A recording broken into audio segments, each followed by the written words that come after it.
Iran और America के बीच ceasefire खत्म होने में अब कुछ ही घंटे बाकी हैं, जिसके बाद क्या होगा किसी को कुछ नहीं पता। ईरान में अब हालात बदल चुके हैं। पूरी पावर अब IRGC ने अपने हाथों में ले ली है।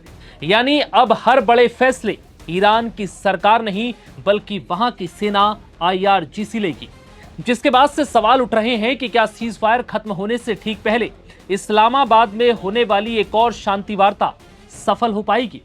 क्या ईरान अमेरिका बातचीत के टेबल पर एक बार फिर आमने सामने आएंगे या फिर ईरान सीधे जंग के मैदान में अमेरिका से भिड़ेगा? ऐसा हम इसलिए कह रहे हैं क्योंकि इन 2 हफ्तों के बीच सीजफायर के दौरान हुई बातचीत में एक पल भी ऐसा नहीं आया जिसमें यह महसूस हुआ हो कि दोनों देशों के बीच अब बातचीत का रास्ता निकल सकता है।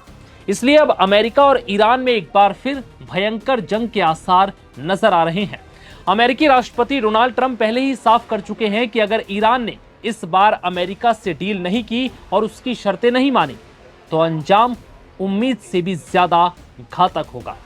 वहीं ईरान ने भी ट्रंप की धमकी का जवाब अब उसी भाषा में दिया है। IRGC ने साफ कर दिया कि वो किसी भी हमले का जवाब देने के लिए पूरी तरह से तैयार है।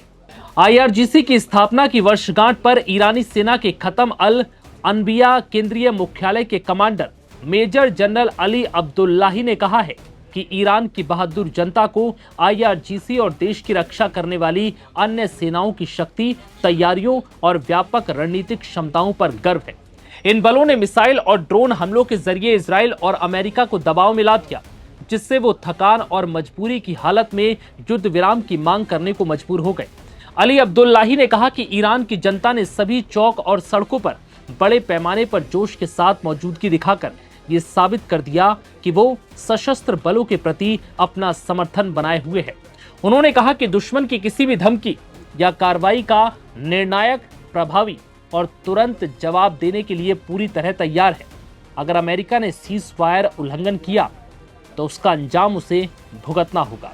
इतना ही नहीं, ईरानी commander major general Ali Abdullahi ने ट्रंप की भी पोल खोली। उन्होंने कहा कि अमेरिका के राष्ट्रपति झूठे और भ्रमित दावे करते हैं। हम उन्हें इस बात की अनुमति बिल्कुल नहीं देंगे कि सैन्य संघर्ष के दौरान शांति के समय का दुरुपयोग कर जमीनी हालात के झूठे और भ्रामक दावे पेश करें, खासकर स्ट्रेट ऑफ हॉर्मुज को लेकर। उन्होंने अमेरिका को साफ चेतावनी दी कि अगर उसकी तरफ किसी समझौते के खिलाफ कोई भी ऐसा कदम उठाया गया तो ईरान उससे भी बड़ा कदम उठाएगा। CNN की रिपोर्ट के मुताबिक अमेरिका और ईरान में 22 अप्रैल को दूसरे दौर की वार्ता हो सकती है। हालांकि ईरान की ओर से अभी तक प्रतिनिधिमंडल इस बातचीत के लिए इस्लामाबाद नहीं पहुंचा। वहीं सूत्रों के हवाले से खबर है कि अमेरिका की ओर से एक बार फिर उपराष्ट्रपति JD वैंस दूसरी बार भी वार्ता का नेतृत्व करेंगे। वैंस के साथ विशेष दूत स्टीव विटकॉफ और जेरेड कुशनर के भी जाने की संभावना है। हालांकि ट्रंप साफ कर चुके हैं कि यह आखिरी बातचीत है।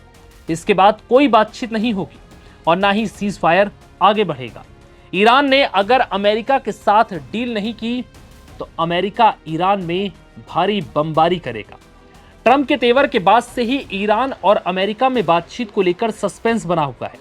ईरान को इस बार भी अमेरिका पर कोई खास भरोसा नहीं है और ईरान पहले ही इस बातचीत में शामिल होने से इनकार कर चुका है।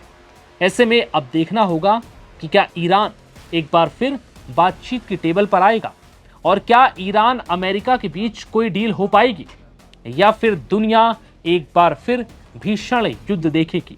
फिलहाल इस रिपोर्ट में इतना ही। इजाजत दीजिए। नमस्कार।